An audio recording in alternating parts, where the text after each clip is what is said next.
అనేది ముద్ద ఎవరైతే నేరస్తులు ఉన్నారో 100% శిక్షించే బాధ్యత నాది. హోంశాఖనే కాదు, నేను ముఖ్యమంత్రిని, నేను పక్కడ్బందీగా ప్రణాళిక చేస్తున్నా.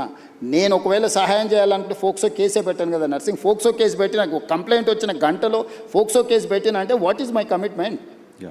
ఫోక్సో కేసు ఎందుకు పెడతాం? ఏదో అమ్మాయి వచ్చిందిగా, మదర్ వచ్చింది, మదర్ కంప్లైంట్తోని ఫోక్సో కేసులు పెట్టడం సీరియస్ సెక్షన్స్ పెట్టలేము. బాధితురాలి యొక్క స్టేట్మెంట్ తీసుకున్న తర్వాతనే మనం చేయాలి. ఈ చట్టంలో ఉన్న నిబంధన.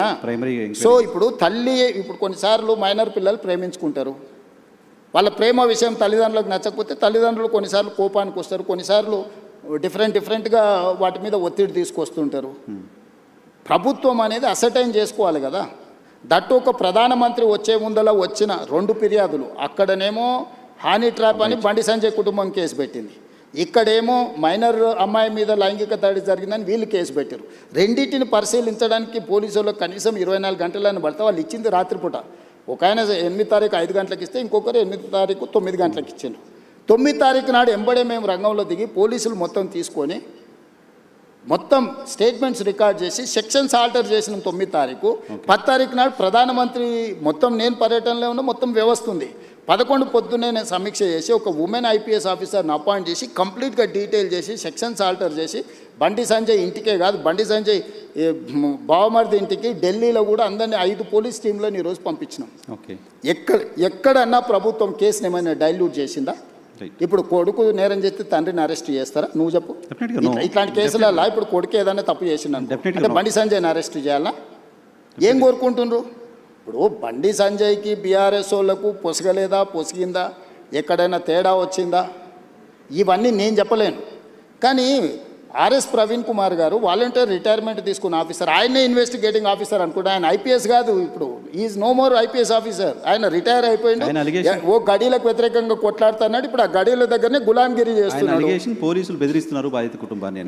ఎవరికి అవసరం ఉందా? పోలీసు బెదిరిస్తే కేసు ఎందుకు కడతాము? ఇప్పుడు ఇది మినిమం లాజిక్. కంప్లైంట్ వచ్చినప్పుడే పోక్సో కేసు కట్టిన ప్రభుత్వం బెదిరించినట్ట, లేకపోతే బాధితురాలు పక్షాన నిలబడ్డట? ఇమ్మీడియట్గా అమ్మాయి స్టేట్మెంట్ను తీసుకొని ఆ స్టేట్మెంట్ ప్రకారం సెక్షన్స్ ఆల్టర్ చేస్తే మేము బాధితురాలు పక్షాన్ని ఉన్నట్ట, లేకపోతే అవతల పక్షాన్ని ఉన్నట్ట?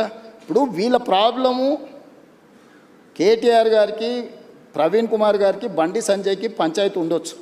ఆ పంచాయతీ రాజకీయాలలో వాళ్ళు ఏమైనా తెలుసుకొని ఎవరినెవరైనా తిట్టుకొని ఎవరినెవరైనా కొట్టుకొని, ఇప్పుడు ఆయన ఎవరో వాళ్ళ ఎమ్మెల్యే తిట్టిండు, వాళ్ళు వచ్చి వీళ్ళని తన్నిండ్రు. ఆయన ఏమంటుండు, వాడు తిడితే నేను దాంతో నాకు తెలిసిన చదువు ఇదే అని ఆయన అంటుండు. నేనేమంటున్నా, ఎవరు ఫిర్యాదు చేసినా కూడా దానికి క్షుణ్ణంగా పరిశీలించి కేసులు కచ్చి చట్ట ప్రకారం శిక్షిస్తా అంటున్నా. ఇన్ని రోజులు బీఆర్ఎస్ వాళ్ళు ఏమన్నారు, మన బీజేపీ వాళ్ళు ఏమన్నారు, రేవంత్ రెడ్డి కేటీఆర్ను కేసీఆర్ను జైల్లో పెడతలేడు, వీళ్ళిద్దరు కుమ్ముక్కైనరు అన్నారు. ఇప్పుడు బీఆర్ఎస్ వాళ్ళు ఏమంటున్నారు, రేవంత్ రెడ్డి బీజేపీ వాళ్ళు కుమ్ముక్కైనరు, బండి సంజయ్ని జైల్లో పెడతలేడు.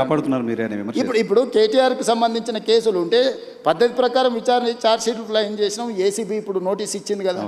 నేను ఎవరి పట్ల, బీఆర్ఎస్ అయినా, బీజేపీ అయినా, ఎంఐఎం అయినా, ఇంకో రాజకీయ పార్టీ ఏదైనా, నా పార్టీలో ఉన్న వాళ్ళనైనా చట్ట ప్రకారం విచారణ చేసి, ఇది పిల్లల భవిష్యత్తుకు సంబంధించింది. వైఎన్ఆర్ నేను క్లియర్గా చెప్తాను, ఇది పిల్లలకు భవిష్యత్తుకు సంబంధించింది.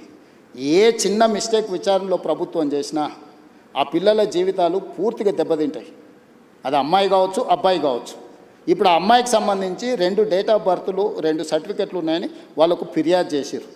నేను అసర్టైన్ చేసుకోవాలి కదా. ఇప్పుడు ఆ స్కూల్కి వెళ్ళాలన్నా, 10th క్లాస్ సర్టిఫికేట్ తీసుకోవాలన్నా, ఆ అమ్మాయి ఏ హాస్పిటల్లో జన్మించిందో హాస్పిటల్ నుంచి బర్త్ సర్టిఫికేట్ తీసుకోవాలన్నా, ఆ అమ్మాయికి సంబంధించిన ఆధార్ కార్డు తీసుకోవాలన్నా, ఈ 3 రకాల సర్టిఫికెట్లు సేకరించాలంటే పోలీసుల కనీసం 24 గంటలు పట్టదా? ఆ అమ్మాయి చదువుకున్న స్కూల్ ఎక్కడుందో ఫస్ట్ మేము కనుక్కోవాలన్నా, ఆ అమ్మాయి ఆధార్ కార్డు ఎక్కడుందో తీసుకోవాలన్నా, ఆ అమ్మాయి ఏ హాస్పిటల్లో జన్మించిందో వివరాలు సేకరించాలన్నా, ఇవన్నీ తీసుకోకుండా నేను ఎట్లా ఒకవేళ కేసు కట్టింది అనుకో, రేపు ఒకవేళ ఇప్పుడు వాళ్ళు చెప్తున్నాడు వాళ్ళ దగ్గర ఏదైనా ఆధారం ఉందనుకో, అమ్మాయి మేజర్ అని, నువ్వేమంటావు? బండి సంజయ్ మీద పడక వాళ్ళ పిల్లగాని మీద రేవంత్ రెడ్డి రాజకీయంగా ఎదుర్కోలేక పిల్లగాన్ని అడ్డం పెట్టుకొని రాజకీయాలు చేస్తుండు. ఇప్పుడు ఒక రోజు లేట్ కావచ్చు ఆధారాలు సేకరించడం, శిక్ష నుంచి ఎవరు తప్పించుకోలేరు. ఓకే, 3వ అబద్ధం. ప్రధానమంత్రి నరేంద్ర మోడీ గారి పర్యటన. నరేంద్ర మోడీ గారు హైదరాబాద్ విమానాశ్రయంలో ఎన్ని గంటలకు దిగినరు? 14 గంటల 50 నిమిషాలకు దిగినరు. 2 గంటల 50 నిమిషాలకు దిగినరు. అక్కడి నుండి గౌరవ ప్రధానమంత్రి గారు నేరుగా హెచ్ఐసిసి పోయినరు. హెచ్ఐసిసిలో రిమోట్ విధానంలో కొన్ని ఇనాగరేషన్లు చేశారు. అక్కడి నుండి వారు సింధు హాస్పిటల్ ఇనాగరేషన్కు పోయినరు. సింధు హాస్పిటల్ ఇనాగరేషన్ అయిపోయిన తర్వాత గౌరవ ప్రధానమంత్రి గారు బేగంపేట విమానాశ్రయానికి వచ్చిండ్రు. గంట సేపు రెస్ట్ తీసుకున్నారు. అక్కడి నుండి వారు పెరేడ్ గ్రౌండ్కు పోయినరు. పెరేడ్ గ్రౌండ్కు పోయిన తర్వాత అక్కడి నుండి మళ్ళీ బేగంపేట విమానాశ్రయానికి వచ్చి అక్కడి నుంచి డైరెక్ట్ జామ్నగర్ ఎయిర్పోర్ట్ గుజరాత్కు పోయినరు. ఇది వారి ప్రోగ్రాం. కరెక్ట్. హైదరాబాద్ నగరంలో జరిగిన బందోబస్తు అంతా కూడా హైదరాబాద్ కమిషనర్ ఆఫ్ పోలీస్ చూసుకున్నాడు. సైబరాబాద్లో జరిగిన ప్రోగ్రాం ఏంది? Only HICC and Sindhu hospital రెండే, అండ్ రూట్ బందోబస్తు. ఈ బందోబస్తుల్లో ఎక్కడ కూడా పేట్ బషీరాబాద్ ఇన్స్పెక్టర్ కానీ, ఏసీపీ పేట్ బషీరాబాద్ కానీ, డీసీపీ కోటిరెడ్డి కానీ వాళ్ళు డ్రాఫ్ట్ కాలేదు. నేను తప్పైతే దయచేసి మీడియాకి తీసుకురండి. మీ బందోబస్తు స్కీమ్ చూపించాలనుకుంటే చూపించండి. నేను తప్పైతే నన్ను కూడా జైలు కేసు పెట్టి నన్ను కూడా జైలుకు పంపారు. ఈ డీసీపీ కోటిరెడ్డి, అదేవిధంగా పేట్ బషీరాబాద్ ఇన్స్పెక్టరు, లేకపోతే చాలామంది మహిళా అధికారులు, ఐపీఎస్ ఆఫీసర్లు కూడా ఉన్నారు ఖాళీగా.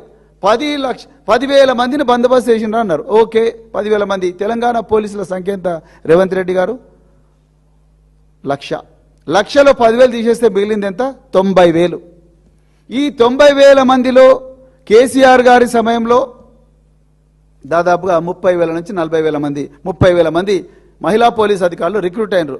అందులో ఒక్క మహిళా పోలీస్ అధికారి కూడా దొరకలేదనంటే ఈ బాధితురాల దగ్గర మేము పంపించడానికి ఎట్లా ఓపెన్గా అబద్ధాలు కూడా అతికినట్టు చెప్తున్నారు రేవంత్ రెడ్డి గారు మీరైతే. కానీ మీరు అనుకుంటున్నారు జనాలు నమ్ముతారు అనుకుంటారు, కానీ అట్లా ఉండదు.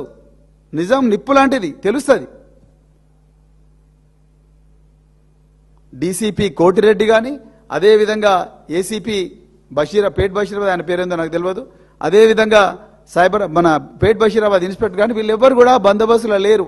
ఉంటే చూపించండి, టవర్ లొకేషన్స్ చూపించండి, తీయండి, తీసి టవర్ లొకేషన్ చూపించండి. మీరు ఏం చెప్పినంటే, అయా బండి సంజయ్ వచ్చిండు, వాళ్ళ కొడుకు ఏదో ఇబ్బందులు ఉన్నాడు, ఆయన ఎట్లా కాపాడాలి కాబట్టి మీరు ఏదన్నా చేసి కాపాడండి అంటే, ఇగో మన వాళ్ళు పోలీసు వాళ్ళు more loyal than the king.